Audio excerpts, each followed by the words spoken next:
آپ کو ہر کچھ دن کے بعد کسی کے کاندھے پر سر رکھ کر رونے کی عادت نہیں ڈالنی چاہیے۔ دینے والا ہاتھ لینے والے ہاتھ سے بہتر ہوتا ہے۔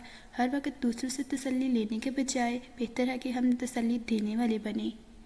صبر کی تلقین دینے کا نام ہوتا ہے، ہر وقت لیتے رہنے کا نہیں۔ صبر کی ایک شرط ہوتی ہے، صرف اسی مصیبت پہ کیا جاتا ہے جس سے نکلنے کا راستہ موجود نہ ہو۔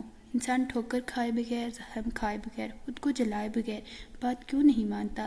پہلے ایک دفعہ میں ہاں کیوں نہیں کہتا؟ پہلے حکم پر سر کیوں نہیں جھکاتا؟ ہم سب کو آخر منہ کے بل گرنے کا انتظار کیوں رہتا ہے اور گرنے کے بعد ہی بات کیوں سمجھ آتی ہے؟ محبت پسندیدگی کو نہیں کہتے۔ عربی لوگ نے محبت کسی شخص کا دوسرے کی نظر میں خوبصورت لگنے کو کہتے ہیں، اتنا خوبصورت کہ وہ دل میں چھپ جائے۔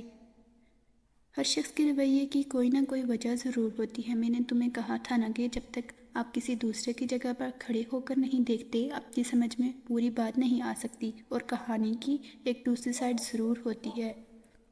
جو جتنا اچھا جھوٹ بولتا ہے بہارے، یہ دنیا اسی کی ہوتی ہے، لیکن پھر اس کی آخرت نہیں ہوتی۔